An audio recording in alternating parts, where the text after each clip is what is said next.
خالد کو وہ وقت یاد آ رہا تھا۔ مجاہدین اسلام کی صف سے ابو عامر اور اس کے ساتھ گئے ہوئے غلاموں پر پتھروں کی بوچھاڑ شروع ہو گئی۔ مورخ لکھتے ہیں کہ پتھر برسانے والے قبیلہ اوس کے مجاہدین تھے۔ ابو عامر اور غلام جو مجاہدین کے پتھروں کی ضد میں تھے، ایک ایک دو دو پتھر کھا کر پیچھے بھاگ آئے۔ یہودی مدینے میں بیٹھے لڑائی کی خبروں کا انتظار کر رہے تھے۔ جس یہودن کے طلسم میں ابو عامر گرفتار تھا، وہ اپنی کامیابی کی خبر سننے کے لیے بےتاب تھی۔ اسے ابھی معلوم نہ تھا کہ اس کے حسن و جوانی کے طلسم کو مسلمانوں نے سنگسار کر دیا ہے۔ اس سلسلے کی آنے والی اقساط میں یہودیوں اور قریش کی عورتوں کی زمیندوز کارروائیوں کی تفصیلی کہانیاں سنائی جائیں گی۔ ابو عامر فاسق کے اس واقعے سے پہلے وہ عورتیں جو قریش کے لشکر کے ساتھ گئی تھیں، لشکر کے درمیان کھڑی ہو کر سریلی آوازوں میں ایسے گیت گاتی رہتی تھیں جن میں بدر میں مارے جانے والے قریش کا ذکر ایسے الفاظ اور ایسی طرز میں کیا گیا تھا کہ سننے والوں کا خون کھولتا اور رونگٹے کھڑے ہو جاتے تھے۔ ان عورتوں میں سے ایک دو نے جوشیلی تقریر کی صورت میں بھی قریش کے خون کو گرمایا تھا۔ عورتوں کے پیچھے چلے جانے کا حکم ملا تو ابو سفیان کی بیوی ہند نے ایک گھوڑے پر سوار ہو کر ایک گیت گانا شروع کر دیا۔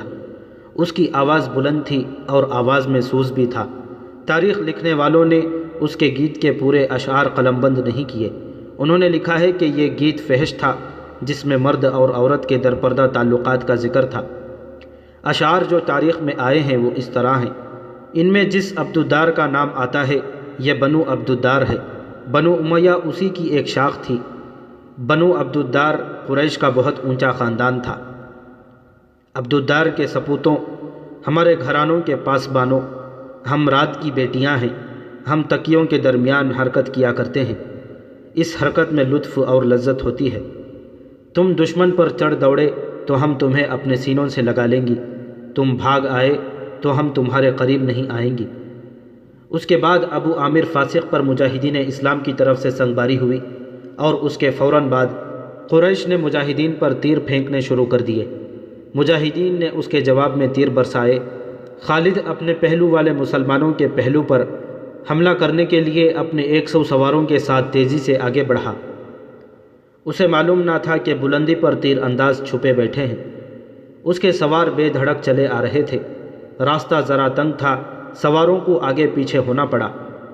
خالد سوچ سمجھ کر اپنے سوار دستے کو اس پہلو پر لایا تھا۔ اپنے باپ کی تربیت کے مطابق اسے بڑی خود اعتمادی سے توقع تھی کہ وہ ہلہ بول کر مسلمانوں کو اس پوزیشن میں لے آئے گا کہ وہ پسپا ہو جائیں گے اور اگر جم کر نہ لڑے تو قریش کے گھوڑوں تلے کچلے جائیں گے۔ مگر مسلمانوں کے پہلو سے اس کے سوار ابھی دور ہی تھے کہ اوپر سے تیر اندازوں نے اس کے اگلے سواروں کو نہ آگے جانے کے قابل چھوڑا نہ وہ پیچھے ہٹنے کے قابل رہے۔ ایک ایک سوار کئی تیر کھا کر گرا اور جن گھوڑوں کو تیر لگے انہوں نے خالد کے سوار دستے کے لیے قیامت بپا کر دی۔ پیچھے والے سواروں نے گھوڑے موڑے اور پسپا ہو گئے۔ ادھر قریش کی عورتوں نے دف اور ڈھولک کی تھاپ پر وہی گیت گانا شروع کر دیا جو ہند نے اکیلے گایا تھا۔ عبدالدار کے سپوتوں، ہم رات کی بیٹیاں ہیں، ہم تم تکیوں کے درمیان۔ مورخ واقدی لکھتا ہے کہ عربی جنگجو کے اس وقت کے رواج کے مطابق ایک ایک جنگجو کے لڑنے کا مرحلہ آیا۔ سب سے پہلے قریش کے پرچم بردار طلحہ بن ابو طلحہ نے آگے جا کر مجاہدین اسلام کو للکارا کہ اس کے مقابلے کے لیے کسی کو آگے بھیجو۔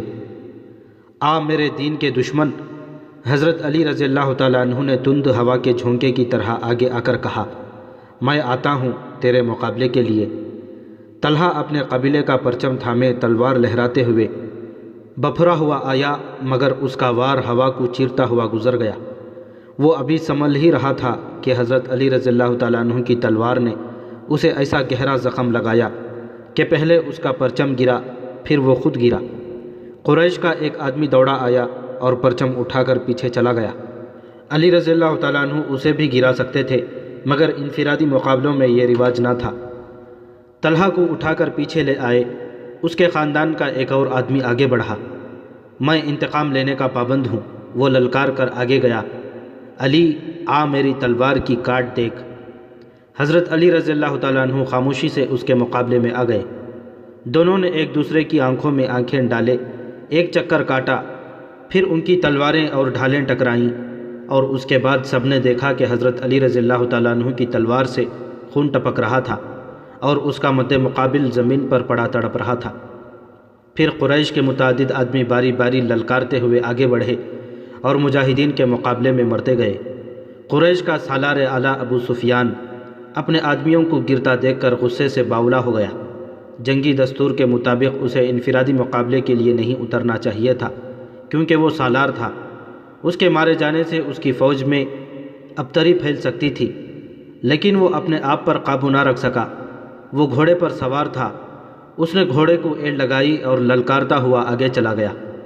اس کی بیوی ہند نے اسے جاتے دیکھا تو اپنے اونٹ پر سوار ہو کر آگے چلی گئی اور بڑی بلند آواز سے وہی گیت گانے لگی، جس کے اشعار یہ بھی تھے کہ تم بھاگے آئے تو ہم تمہیں اپنے قریب نہیں آنے دیں گی۔ ابو سفیان گھوڑے پر سوار تھا، لیکن اس کے مقابلے کے لیے جو مسلمان آگے آیا وہ پیادہ تھا۔ تاریخ اسے حنظلہ ابن ابو عامر کے نام سے یاد کرتی ہے۔ ابو سفیان کے ہاتھ میں لمبی برچھی تھی۔ کسی کو بھی توقع نہیں تھی کہ تلوار والا پیادہ برچھی والے گھوڑ سوار سے زندہ بچ جائے گا۔ ابو سفیان کا گھوڑا حنظلہ پر سرپٹ دوڑتا آیا۔ ابو سفیان نے برچھی تول کر پھر تاک کر ماری، لیکن حنظلہ پھرتی سے ایک طرف ہو گیا۔ اس طرح 3 مرتبہ ہوا۔